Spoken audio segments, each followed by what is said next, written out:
ከተማ መዘጋጃ ቤት ብዙ አገልግሎቶችን ይሰጣል። ከዛ ውስጥ ደረቅ ቆሻሻም አለ፣ የመንገድ መብራትም አለ፣ የቄራ አገልግሎት አለ፣ የከተማ ጽዳትና ውበትም ጭምር ሌሎች አገልግሎቶችም ይሰጣሉ ማለት ነው። ሀረር ከተማ ብዙ ለውጦች እየተገኙ ይገኛሉ። ከዛ ውስጥ ከከተማ ጽዳት ጋር ተያይዞ ድሮ ሀረር ከተማ በቀን አንዴ ነው የምትጸዳው። which means ጠዋት ይጸዳል፣ ከዛ በኋላ በ24 ሰዓት አንዴ ይጸዳል ማለት ነው። አሁን በ3 ሺፍት ተደርጎ ሀረር ከተማ እንደምታዩት እንደዚህ ውብ ሆና እንድትታይ ያደረገው የከተማውን ጽዳት በትክክልና በአግባቡ ሃንድል ማድረጉ ነው ማለት ነው።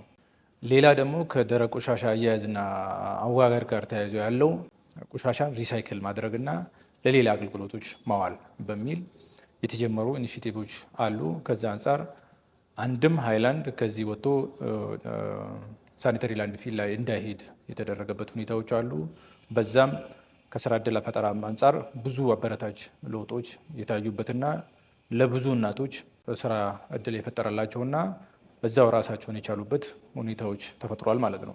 ለሌላ ተሞክሮ ሊሆን በሚችል መልኩ ከዛ ላይ የሰበሰብነውን የፕላስቲክ ዌስቴጅ ሪሳይክል በማድረግ ሙሉ በሙሉ በፕላስቲክ የተሰራ ላይብራሪ የተሰራበትና በዚሁም አጋጣሚ በአሜሪካ ሳን ፍራንሲስኮ በተካሄደው ከፕላስቲክ ነፃ ከተሞቹን ከማድረግ አንጻር ሀረር ከተማ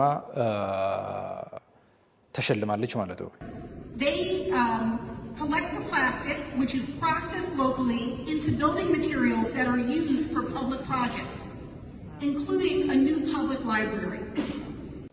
ሌላ ደግሞ መሰረተ ልማት ማስፋፊያ ጋር ተያይዞ ብዙ መሰረተ ልማት ዝርጋታም ተሰርቷል። የመንገድ መብራት እዚሁ ሀገር በቀል በሚባልበት ደረጃ እዚሁ ተመርቶ ለሌላ ክልሎችንና ለሌላ አጎራባች ክልሎችም ተሞክሮ የተወሰደበት ሁኔታዎችም አሉ።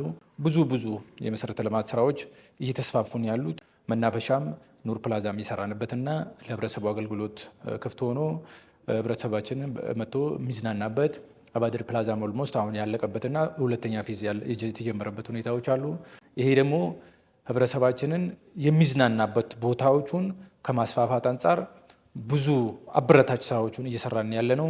ሌላ ከደረቅ ቆሻሻ አያያዝ ጋር ተያይዞ ማህበራቶች አሉ። 2 ማህበር ነው ያለው፣ ቤት ለቤት የሚለቅምና የሚሰበስብና ደግሞ ትራንስፖርት የሚያጓጉዝ ማህበር አለ። ግማሽም ደግሞ በራስ አግዝ በራሳችን በሀረር ከተማ መዘጋጃ ቤት ማሽነሪዎች የምናጓጉዝበት ሁኔታዎች አሉ። ሌላ ደግሞ ማንኛውም ሰው በጣለ ልክ መክፈል አለበት በሚል መመሪያ ደንብም ወጥቶለት በ2018 ላይ 50% ግለሰቦች ራሳቸውን መቻል አለባቸው የሚለው ነገር ላይ ቀጣይ ላይ ደግሞ ሙሉ በሙሉ መሸፈን አለባቸው የሚል ለመተግበር በትጋት እየሰራን ያለ ነው። ሴፍትኔቶችም አሉ። በሴፍትኔት የተሰሩ ጥሩ ስራዎች አሉ። የመናፈሻዎች የመንገድ ዳር ማስዋብ ስራዎች የተጀመሩ አሉ። የኢትዮጵያ ብልጽግና ጉዞ እየፈጠነ የፈለግንበትን ደረጃ ለማድረስ የሚያግደን ነገር የለም ብዬ አስባለሁ።